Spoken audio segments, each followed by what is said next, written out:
বন্ধুরা আমরা সবাই কেমন আছেন? আশা করছি আমরা খুবই ভালো আছেন। ফের চলে এসেছি আপনার সামনে আরও একটি নতুন ভিডিও নিয়ে। তো আজকের ভিডিওটা হচ্ছে ফটো এডিটিং নিয়ে। আমরা তো অনেকেই ফটো এডিটিং করতে খুবই ভালোবাসেন। তো ফটো এডিটিং করার জন্য আমাদের একটা অ্যাপ্লিকেশন দরকার পড়ে। অ্যাপ্লিকেশনটার নাম হলো পিক্সার্ট অ্যাপ। ওই পিক্সার্ট অ্যাপসের দ্বারা আমরা খুব সহজেই ফটো এডিটিং করতে পারবেন। কিন্তু ফটো এডিটিংয়ের জন্য আমাদের ব্যাকগ্রাউন্ড কিন্তু মাস্ট, ব্যাকগ্রাউন্ডটাকে রিমুভ করতে হবে। অনেকে হয়তো কিন্তু ব্যাকগ্রাউন্ডটাকে রিমুভ করতে পারে না। চিন্তা নেই বন্ধুরা, আমি চলে এসেছি। তো তো আমি আজকের আপনাদের সামনে চলে এসেছি এমন একটি অ্যাপ্লিকেশন নিয়ে। অ্যাপ্লিকেশনটাতে আমরা অটোমেটিকই ব্যাকগ্রাউন্ড রিমুভ করতে পারবেন। তো বন্ধুরা অ্যাপটি খুবই ভালো অ্যাপ। তো অ্যাপটি বেশি বড় না, জাস্ট 2 MB। অ্যাপটি আপনারা অ্যাভেলেবেল প্লে স্টোরে পেয়ে যাবেন, কিন্তু ডেসক্রিপশনে আমি দিয়ে দিচ্ছি, আপনাদের সুবিধার জন্য খুব সহজে ডাউনলোড করে নিতে পারবেন। স্কিপ করবেন না ভিডিওটা, স্কিপ করলে আপনারা কিন্তু বুঝতে পারবেন না। তো বন্ধুরা বেশি দেরি না করে ভিডিও শুরু করা যাক। তো বন্ধুরা ভিডিও যদি আপনার ভালো লেগে থাকে অতি অবশ্যই লাইক করে দেবেন, চ্যানেল নতুন হয়ে থাকলে লাল বাটনটা ক্লিক করে সাবস্ক্রাইব করে দেবেন, বেল আইকন নোটিফিকেশন প্রেস করতে ভুলবেন না। তো বন্ধুরা বেশি দেরি না করে মোবাইল স্ক্রিন থেকে যাওয়া যাক। তো বন্ধুরা চলে এসেছেন মোবাইল স্ক্রিনে, দেখতেই পাচ্ছেন। তো অ্যাপসটি আমার ওপেন করে নেব এবার। তো বন্ধুরা দেখতে পাচ্ছেন অ্যাপসটির নাম হলো remove.bg। অ্যাপসটির লিঙ্ক আমি ডেসক্রিপশনে দিয়েছি, আপনারা তখন চাইলে ডাউনলোড করে নিতে পারবেন। তো বন্ধুরা চলুন এবার অ্যাপসটি ওপেন করে নেওয়া যাক। তো অ্যাপসটিতে আমি ক্লিক করে দিলাম, অ্যাপসটি এবার ওপেন হওয়া শুরু হয়ে গিয়েছে।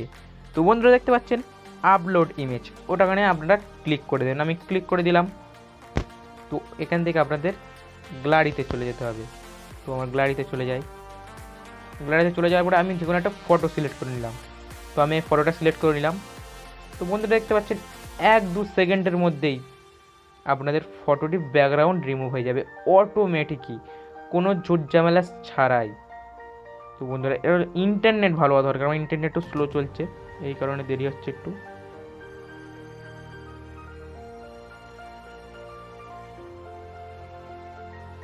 তো বন্ধুরা দেখতে পাচ্ছেন অটোমেটিকই আমার ফটোটি কিন্তু ব্যাকগ্রাউন্ড রিমুভ হয়ে গিয়েছে।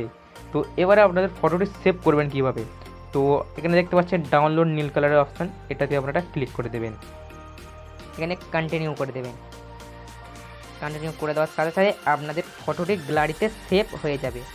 তো বন্ধুরা দেখলেন খুব সহজভাবে আপনারা কীভাবে ব্যাকগ্রাউন্ড রিমুভ করলেন, আমি আজকে আপনাদের শিখিয়ে দিলাম। তো আশা করছি ভিডিওটি আজকে আপনাদের ভালো লেগেছে। তো ভিডিওটি আপনাদের ভালো লেগে থাকে অতি অবশ্যই আপনার বন্ধুদের সাথে শেয়ার করে দেবেন। আর ভিডিওটি যদি ভালো লেগে থাকে লাইক করে দেবেন, চ্যানেলে নতুন হয়ে থাকলে লাল বাটনটি সাবস্ক্রাইব করে দেবেন, বেল আইকন নোটিফিকেশন চিহ্নটি প্রেস করতে ভুলবেন না। তো বন্ধুরা ভিডিওটি আজকের এই পর্যন্তই, আবার দেখা হবে পরের ভিডিওয়।